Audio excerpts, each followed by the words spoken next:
Hi everyone, this is Miss Granger. In this video, we're going to go over the body paragraphs and how to write them for the Unit 4 summative assessment about the Age of Revolutions. On your planning document, your outline, you are going to see the directions here first. The introduction is on the next page, and we're going to skip to the body paragraphs. So I'm looking at the first body paragraph, and we have the same kind of organization here. So on the left, you've got the suggested organization and sentence frames, and on the right is where you would write your writing or notes. So starting on the left with our topic sentence, you're going to introduce the topic of the paragraph. What will the paragraph be about? Be sure to include one of the 5 themes of world history. So I have a suggested sentence frame here. The specific revolution had more, you choose, outcomes that were largely related to and a specific theme of world history.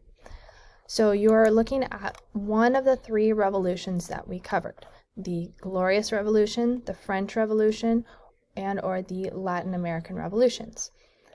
Whichever word you choose here should be the same word that you wrote in your thesis. So if you're arguing that revolutions are more positive, I should see that this sentence also is going to be arguing that revolutions are positive. Topic sentences should always support your main thesis. Now, where am I going to find this information? Well, I'm going to go to my notes, and I'm going to find my mastery check on the back, and I'm going to look at my A, answer the question from our ACEs writing. So for example, if I chose the Glorious Revolution, I should have filled in the Glorious Revolution had more, and I filled in positive or negative outcomes. And then somewhere in this area, we should have written one of the 5 themes of world history. If you didn't attach this to a theme of world history, that's okay. Head back to lesson 1 and find the very first section under basic information, and you'll see themes of world history with this chart that we filled in. So looking at these themes of world history and thinking about your writing, you are going to then fill in one specific theme of world history that you think most connects to the writing that you're about to do. So here's just an example. I chose to talk about the American Revolution, since that's not one that any of you have analyzed for this unit. I said the American Revolution had more positive outcomes that were largely related to political structures. That's my topic sentence. Pause the video and write your topic sentence now. Let's move on to the evidence/quote. You'll introduce a specific example that supports your topic sentence, the one that you wrote right here. If you are quoting directly from a source, be sure to use quotation marks. If you are summarizing a point from a source, quotation marks are not needed, but you do need to reference the source itself. Remember that your evidence should come from the primary source documents. That is the English Bill of Rights declarations, the Decree Against Profiteers, or the Plan of Iguala / the letter from Toussaint d'Oliver. Okay. Now again, where am I going to find this evidence? Well, I'll come back to my mastery checks. So whichever mastery check you're going to do, you'll already have a citation sentence. It should reference the document that you are stating it from, so you can use what you wrote in your mastery check.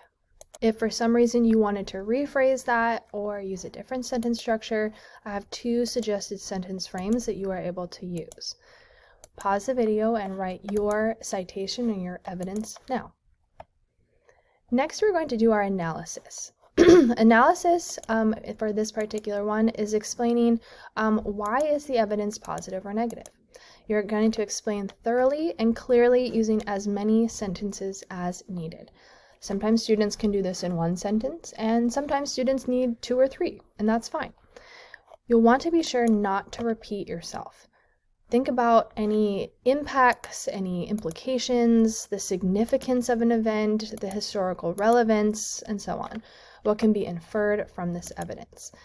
These, again, are just things to think about. You don't have to answer them or include all of them. They're just to get you thinking. Again, where do I find this information? I'll go back to my mastery check. I will find my E for Explain section, and I will include what I wrote here or make any changes as needed. Now this should already probably be phrased as this can be considered positive or negative because, and you would explain. Pause the video and put in your analysis sentence here. Next we have an optional row. This is simply if you are trying to earn a 7 or 8, or you have more evidence that you would like to include. You would add another example or piece of evidence and analyze its significance using as many sentences as needed. Go back to the evidence and analysis sections above to reference that and do more. So if you want to do more, write it here. Finally, the closing sentence. You will rephrase your topic sentence. Remember, the topic sentence came from this paragraph and was something along these lines. In your conclusion, you might want to consider adding additional insight regarding the theme of world history that you mentioned. Here's a couple of transition words and phrases that you can use to get this sentence started. So that's body paragraph number 2. Body paragraph number 3 is essentially the same thing. You're going to do this for another revolution. So when it says in your topic sentence, introduce the topic of the paragraph, your sentence should talk about another revolution. Not the same one that you just did, but a second one. It'll be the same structure, so topic sentence, evidence, analysis, optional additional analysis, and your closing. That's it for the body paragraphs directions. If you need more help, be sure to check with your teacher.